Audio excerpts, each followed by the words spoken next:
Jesús nos ve, jefe soberano, Cristo al frente va, y la regia enseña, tremolando está, firme hacia adelante, huestes de la fe, sin temor alguno, que Jesús nos ve.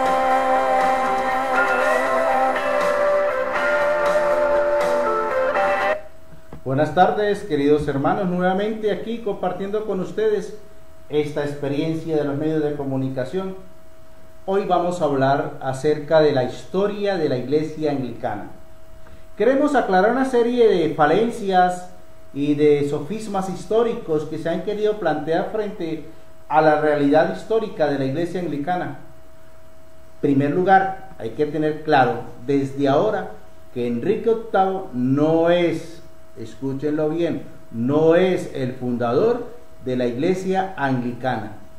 La Iglesia Anglicana viene de tiempos atrás. Hay que tener claro cuáles son las intenciones de algunos historiadores frente a la realidad histórica de la Iglesia Anglicana. Para eso vamos a iniciar este pequeño curso de historia de la Iglesia Anglicana. El sagrado nombre de nuestro adalid, tiemble el enemigo, huye de la lid, nuestra es la victoria, nada Dios Lord, y óigalo el Eterno, lleno de pavor, firme hacia adelante, huestes de la fe, sin temor alguno, que Jesús nos ve.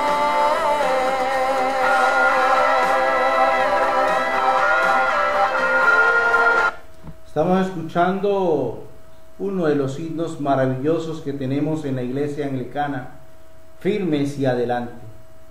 Vamos a mirar, queridos hermanos, a lo largo de este curso la historia. Vamos a mirar la historia de la Iglesia Anglicana. Los invito para que en este pequeño tiempo tengamos mucho conocimiento de la historia de las primeras comunidades cristianas, de qué pasó con los discípulos, qué sucedió después de la ascensión del Señor, cómo nacieron esas primeras comunidades. Prestemos mucha atención, queridos hermanos, sobre esta realidad histórica. ¿Para qué? Para que no nos dejemos engañar.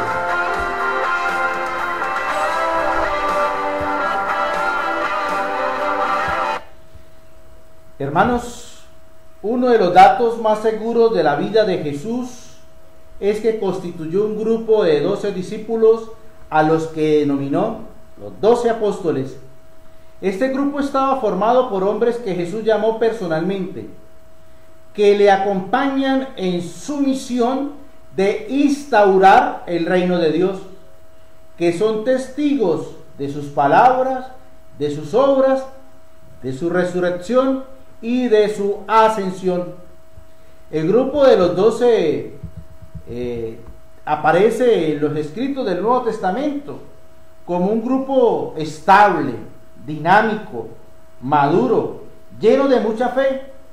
Sus nombres son Simón, a quien le dio el nombre de Pedro, Santiago, el de Zebedeo, y Juan, el hermano de Santiago, a quien les dio el nombre de Boanerges, es decir, hijos del trueno, Andrés y Felipe, y Bartolomé y Mateo, y Tomás y Santiago, el de Alfeo, y Tadeo y Simón el cananeo.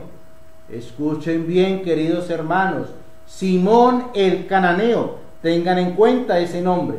Así como la iglesia de Roma se fundamenta en los pilares de la predicación de San Pedro, La Iglesia ortodoxa se fundamenta en los pilares de la predicación de San Andrés. Nosotros los anglicanos nos soportamos en la predicación del apóstol Simón el Cananeo. Es importante para que después no tengamos confusiones. Entonces, queridos hermanos, hay un hecho muy particular en la narración del libro de los Hechos de los Apóstoles. Si leemos los Hechos de los Apóstoles detenidamente, ¿qué discípulos de Jesús son mencionados allí con frecuencia? Discípulos que conocieron a Jesús: Pedro y Juan. ¿Sí? Discípulos que conocieron a Jesús. ¿Qué pasó con los otros? ¿No hicieron nada? ¿Se fueron nuevamente para sus casas, para sus hogares? Pues no. La historia de la iglesia nos dice que después que los 11 discípulos se sentaron con Jesús, hablaron con Jesús y recibieron el último mandato de Jesús cuando les dijo: vayan por todo el mundo, anuncien la buena nueva. Después Jesús asciende a los cielos. ¿Qué hicieron los discípulos? Cumplir con su misión.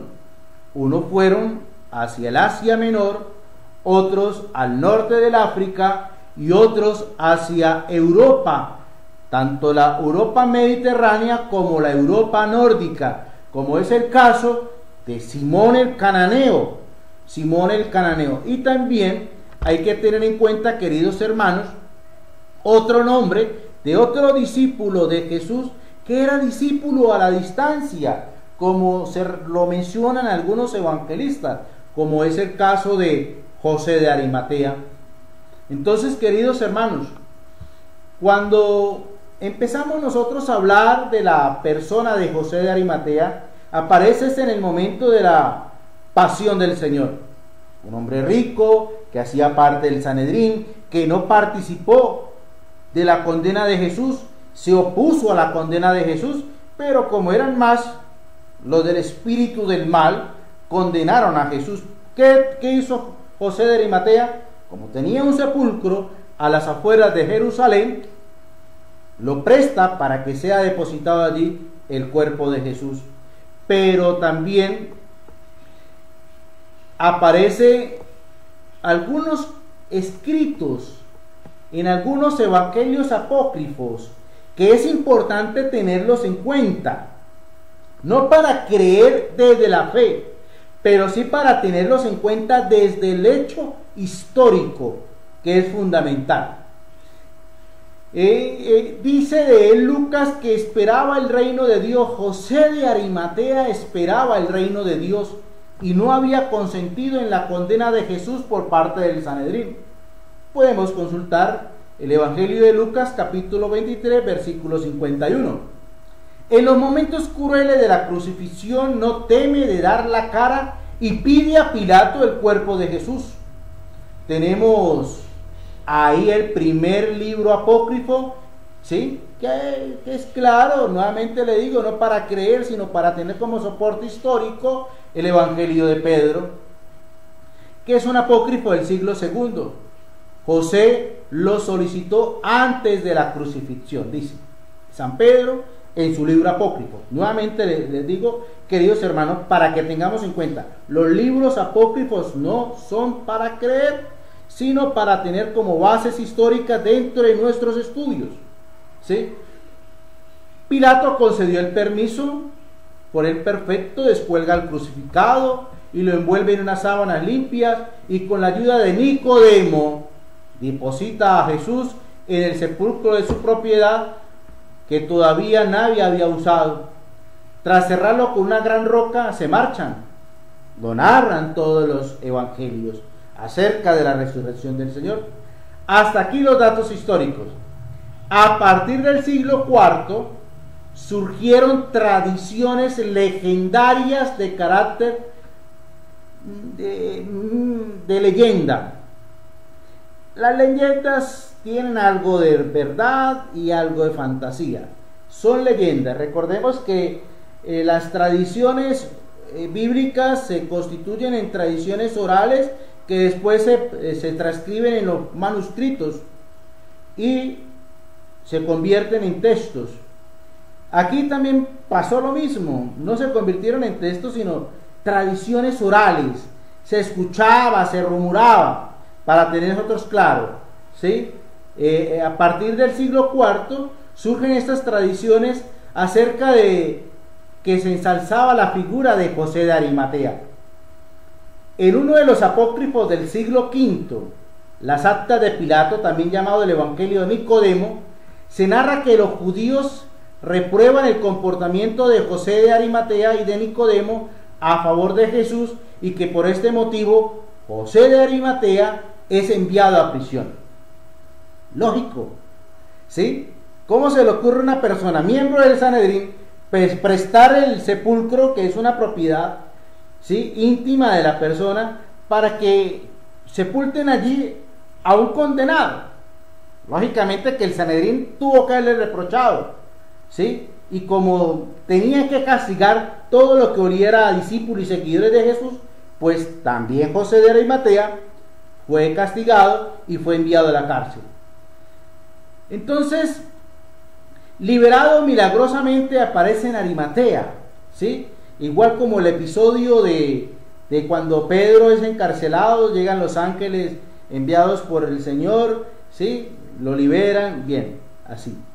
De allí regresa a Jerusalén y cuenta cómo fue liberado por Jesús. Hacia el siglo IV tuvo una gran difusión en Inglaterra y en Aquitania esta leyenda. En este libro se narra la marcha de Tito al frente de las legiones para vengar la muerte de Jesús.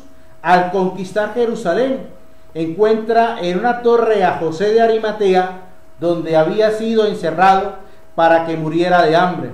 Sin embargo, fue alimentado por un manjar celestial. En los siglos XI al XIII, la leyenda sobre José de Arimatea fue coloreándose de nuevos detalles, ¿sí? Es importante que nosotros comprendamos los hechos históricos. La historia está fundamentada en leyendas y en hechos reales. Las leyendas tienen algo de real, pero lo adornan algunos hechos fantasiosos.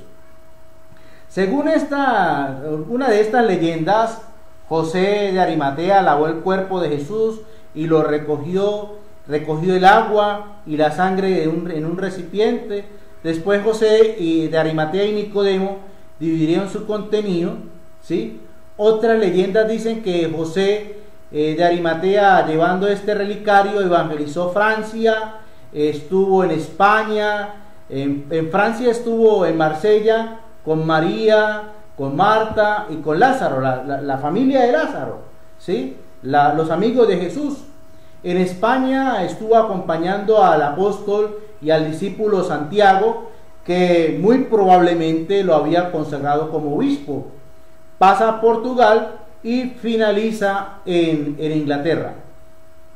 Estando en Inglaterra, y aquí comienza ya la historia de la iglesia anglicana, ¿sí?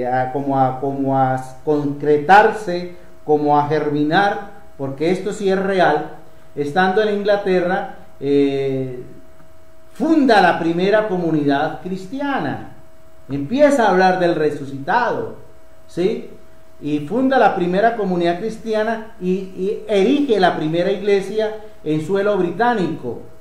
Recordemos que para las épocas medievales, ¿sí?, Inglaterra recibe el nombre de británico, Britannia, británico, ¿sí?, en la población de Glastonbury, donde mientras estaba dormido, su báculo episcopal echó raíces y floreció. ¡Qué belleza! Entonces, hay que tener en cuenta, queridos hermanos, en esta primera parte de la historia de la iglesia anglicana, en las raíces del mundo anglicano, la comunidad indivisa, en esa época se llamaba iglesia cristiana. Aún no recibía el nombre de iglesia católica, ni mucho menos recibía el nombre de iglesia católica romana. Era la comunidad cristiana, los primeros cristianos, la comunidad indivisa, la iglesia cristiana unida. Más adelante nosotros en estas clases de anglicanismo vamos a dar por qué se llama iglesia ortodoxa, por qué se llamó iglesia romana y por qué se llama iglesia anglicana. Todas estas tres iglesias hacen parte de ese grupo general que nace de la comunidad indivisa, que nace de las primeras comunidades cristianas. Por eso es importante, queridos hermanos, que nosotros tengamos en cuenta estos hechos históricos basados en los libros apócrifos. Los libros apócrifos son importantes para tener en cuenta desde el hecho histórico, más no desde el hecho de la fe, pero son ricos en la literatura histórica. Tener en cuenta las leyendas, ¿sí?, que fueron transmitidas a las generaciones siguientes. Y sobre todo, queridos hermanos, tener en cuenta dos nombres para la iglesia anglicana son importantes: Simón el Cananeo, discípulo escogido por Jesús, y José de Arimatea. ¿Quieren saber quién es quieren conocer quién es Simón el Cananeo? El mismo que invitó a Jesús a las bodas de Canaán. Era el novio que después de la boda Jesús lo invita a que lo siguiera.